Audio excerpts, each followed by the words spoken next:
আমি প্রথমেই বলি, মাননীয় অধ্যক্ষ, সকল মাননীয় সদস্যা এই সভার এবং বাইরেও যারা আছেন, জানতে পাচ্ছেন, শুনতে পাচ্ছেন, প্রেস মিডিয়া সহ তারা আমার বিরোধিতা করলেও আমি কিন্তু তাদের বিরোধী নই। আমি তাদের সকলকে, অ্যাসেম্বলির সব স্টাফেদের সকলকে, সেক্রেটারি জেনারেলের থ্রুতে, অ্যাডমিনিস্ট্রেশনের যারা আছে, প্রশাসনের যারা আছে, সকল ভাই বোনেদের আমি ধন্যবাদ জানিয়ে আমি বলবো, মেয়েদের অধিকার রক্ষার লড়াইয়ে আমি যখন দিনটা ঠিক করেছিলাম স্যার, আমি তখন নিজেও এটা আমার নলেজে ছিল না, কিন্তু হিস্ট্রি রিপিটস ইটসেলফ। একটা কথা আছে, ইতিহাসের পুনরাবৃত্তি হয়। মেয়েদের অধিকার রক্ষার লড়াইয়ে আমি যখন এটা বলছি, আমার গায়ে কাঁটা দিচ্ছে, তার কারণ এটা আমার আবেগ হচ্ছে। আপনারাও শুনলে আপনাদের গায়েও কাঁটা দেবে ঘটনাটা শুনলে। মেয়েদের অধিকার রক্ষার লড়াইয়ে ৩রা সেপ্টেম্বর একটি ঐতিহাসিক দিন। আজ থেকে ৪৩ বছর আগে ১৯৮১ সালে আজকের দিনেই ইউনাইটেড নেশনস মেয়েদের অধিকার সুরক্ষিত করার জন্য, তাদের বিরুদ্ধে সব বৈষম্য দূর করার জন্য চালু করেছিল the convention on the elimination of all forms of discrimination against women. সংগঠিত হয়েছিল ইউএনের আন্তর্জাতিক নারী বৈষম্য বিরোধী কমিটি, এবং সেই দিনটা আজকের দিনের সাথে মিলে যাওয়াতে আমি ইউনাইটেড নেশনসকে অভিনন্দন জানাচ্ছি। এবং বিশেষ করে নারী সুরক্ষার স্বার্থে আমাদের মা বোনেরা, ভাইয়েরা যে লড়াই করছেন, সিভিক সোসাইটি থেকে শুরু করে ছাত্রছাত্রীরা, আমি সবাই, আমার লাইনে আসতে অনেক টাইম লাগবে, আপনার ট্রেনটা বেলাইন হয়ে গেছে, ওটা সামলান আগে। আমি আপনাদের বলি, আমি সবাইকে অভিনন্দন জানাচ্ছি।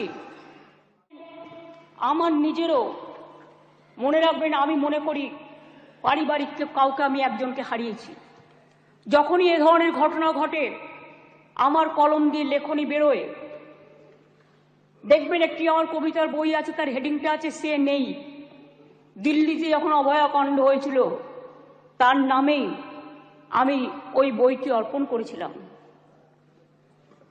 যতদিন এই তদন্তভার কলকাতা পুলিশের হাতে ছিল, মেয়েটি মারা গেছে ৯ তারিখে, 9 আগস্ট। আমি সেদিন ঝাড়গ্রামে ছিলাম। তার ডেড বডি দাহ হয়েছিল রাত্রি 2:২২ এরকম টেন্টেটিভলি নাগাদ, অর্থাৎ 3 তারিখ, এই 10 তারিখ। 12 তারিখে আমি নির্যাতিতার বাড়িতে গিয়েছিলাম। এবং যেদিন মারা যায় সেদিনও আমি ফোনে তার সাথে, তার বাবা মার সাথে কথা বলেছিলাম। আমাকে সিপি স্পটে ছিল, ধরিয়ে দিয়েছিলেন।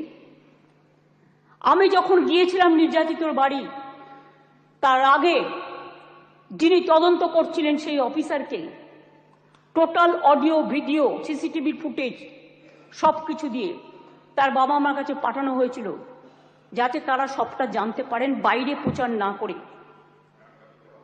আমি যখন তার পরিবারের সাথে কথা বলি, তাদের আমি পরিষ্কার বলে এসেছিলাম, আজকে মঙ্গলবার, এই আজকে সোমবার, সম্ভবত আমি সোমবারই গিয়েছিলাম, সোমবার, যে আপনারা আমাকে রবিবার পর্যন্ত সময় দিন।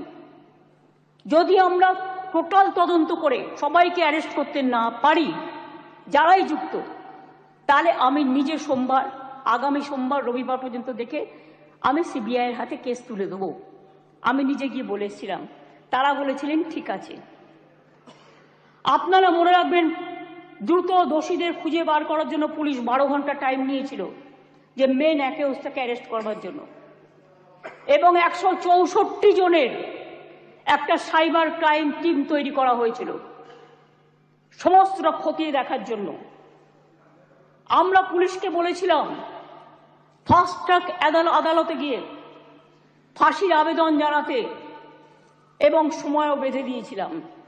কিন্তু মঙ্গলবার দিন সিবিআই হয়ে যায় কোর্টের অর্ডারে। ঠিক আছে, আমার কোনো তাতে প্রবলেম নেই, আমাদের কারোরই থাকার কথা নয়। আমরাও এখন we want justice from CBI. বিচার চাই, বিচার চাই, তো বিচারের শাস্তি দিক সিবিআই। ফাঁসি দিক সিবিআই, এটা আমরা চাই। আমি প্রথম থেকেই বলি, আমরা কিন্তু ফাঁসি চেয়েছি প্রথম থেকে। 2022-এর তথ্য অনুযায়ী দেশের বিভিন্ন প্রান্তে ধর্ষণের ঘটনায়, সব রাজ্যেই পুলিশ আছে, সেন্ট্রালেও আছে, ধর্ষণের ঘটনায় গড়ে 76% ক্ষেত্রে পুলিশ তদন্ত শেষ করে চার্জশিট জমা দিতে পেরেছে, কিন্তু মাত্র 2.6% 56% ক্ষেত্রে অপরাধী দোষী সাব্যস্ত হয়েছে। প্রবলেমটা কিন্তু এই জায়গায় রয়ে গেছে, গলদটা। ধর্ষণ রোধে দ্রুত বিচার এবং কঠোরতম সাজার দাবি জানিয়ে আমি 2টো চিঠি ইতিমধ্যেই প্রধানমন্ত্রীকে লিখেছি। আমি যেহেতু তার কাছ থেকে কোনো উত্তর পাইনি, উত্তর দিয়েছেন একজন উইমেন অ্যান্ড চাইল্ড ডিপার্টমেন্টের মিনিস্টার, কিন্তু তিনি যে উত্তর দিয়েছেন সেটাকেও কাউন্টার করে আমি প্রধানমন্ত্রীকে জানিয়েছি। যদি দিল্লি নিজে এই চিঠি দুটো, স্যার সবার জ্ঞাতার্থে বার্তা একটু দিয়ে দেবে টেবিলে, আমি প্রধানমন্ত্রীকে লেখা চিঠিগুলো এখানে পেশ করলাম। ন্যায় সংহিতা বিল যখন প্রথম তাড়াহুড়ো করে পাশ করা হয় নির্বাচনের আগে, আমি বারবার স্বরাষ্ট্রমন্ত্রীকে বলেছিলাম এটা তাড়াহুড়ো করে করবেন না, এটা আমাদের রাজ্যগুলোর সাথে আলোচনা করুন, শুধু একটা চিঠি দিলে দায়িত্ব শেষ হয়ে যায় না। আমি অনেকবার অপোজ করেছি যে এটা কিন্তু রাজ্যকে কনসাল্ট করা হয়নি, মনে রাখবেন। তাছাড়াও আমি বলেছিলাম নতুন গভর্নমেন্ট আসুক, তাদের সাথে আলোচনা করুন, লোকসভায় আলোচনা হোক, রাজ্যসভায় আলোচনা হোক, বিরোধী দলের সাথে আলোচনা হোক, সরকারি দলের সাথে আলোচনা হোক, তারপরে এটা আপনারা করুন, কিন্তু সেটা তারা করেননি।